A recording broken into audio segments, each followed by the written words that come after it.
Iran, Israel और America के बीच जारी जंग रुकी। अमेरिका की ओर से सीज फायर की घोषणा के बीच भी नहीं रुक रहे हमले। भारत इस उम्मीद में कि उसकी रसोई चलती रहेगी।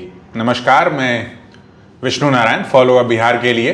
पिछले 40-45 दिनों से मिडिल ईस्ट में जिस तरीके की उथल पुथल रही, युद्ध का उन्माद और माहौल रहा, अमेरिका की ओर से ईरान पर किए गए हमले के बाद से दुनिया की राजनीति और अलग अलग देशों की पक्षधरता में बदलाव देखने को मिले हैं। मिडिल ईस्ट में होने वाली उथल पुथल की आंच हमारे आपके घर की रसोई तक पहुंची है। वैसे तो आंच पर ही भोजन पकता है, लेकिन युद्ध की वजह से एलपीजी और जरूरी ईंधन की आवाजाही से दिक्कतें स्पष्ट तौर पर देखने को मिली। वैसे तो अमेरिका ने बड़े जोर शोर से सीज फायर की बात कही है, लेकिन बावजूद इसके इजराइल ने लेबनान पर फिर से हमला कर दिया है।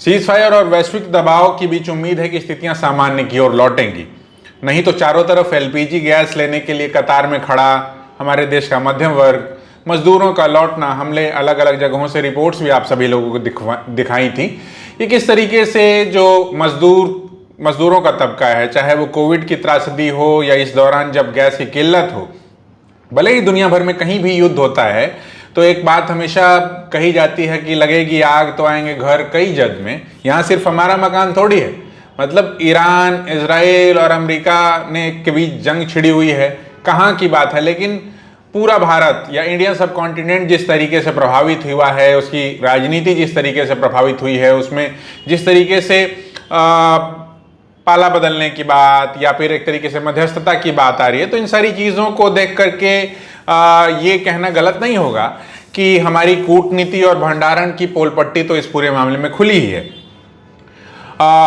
इसके साथ ही साथ कहना होगा कि दूर दूर से देखने में युद्ध बढ़ले ही और उसके विजुअल्स जो टीवी चैनलों पर चला करते हैं वो बहुत अच्छे लगते हैं बहुत सारे लोगों को, लेकिन जब वो हमारे आपके घर तक, हमारी आपकी रसोई तक पहुंच जाती है तो वो तस्वीर बहुत सुंदर नहीं बन पाती। बात अगर युद्ध और सीज फायर की करें तो इस मामले में ईरान को मनोवैज्ञानिक बढ़त मिलती हुई दिखाई पड़ रही है।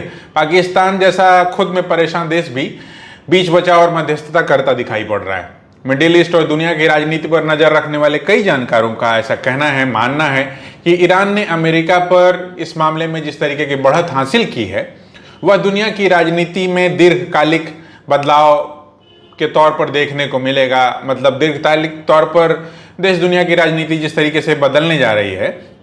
हालांकि ईरान के प्रमुख खामनेई की हत्या के बाद बहुतों को ऐसा लग रहा था कि ईरान हथियार डाल देगा, लेकिन ऐसा हुआ नहीं।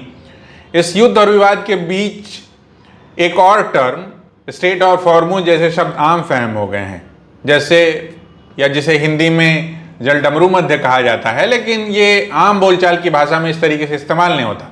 मगर स्टेट ऑफ हॉर्मुज का और वहाँ से जो तमाम शिप्स की आवाजाही होती है और जिस तरीके से वहाँ एक कन्फ्रंटेशन देखने को मिला और कूटनीतिक कहें, रणनीतिक कहें, ईरान ने जिस तरीके से उस मामले में बढ़त हासिल की। हालांकि अभी सीज फायर कहा जा रहा है, मतलब पूरे तरीके से युद्ध थमा नहीं है, युद्ध विराम की बात कही जा रही है 2 सप्ताह के लिए। तो वहीं दूसरी तरफ अमेरिका में राष्ट्रपति ट्रंप के इस्तीफे की भी मांग उठने लगी है। विपक्ष का कहना है कि पहले हमले की शुरुआत करना और अब बढ़ चढ़ कर सीज फायर की घोषणा से अमेरिका की साख दुनिया भर में कमज़ोर हुई है। इन्हीं तमाम खबरों के लिए जुड़े रहिए और हम ये इस उम्मीद में हैं कि फिर से सारी चीज़ें जो हैं, जिस तरीके से भी हमारी देश की अर्थव्यवस्था चल रही थी या हमारे घर की रसोई, हमारी घर की आंच जिस तरीके से चल रही थी वो चलती रहेगी। बहुत शुक्रिया। TheFollowUp.in, like, share and subscribe. www.thefollowup.in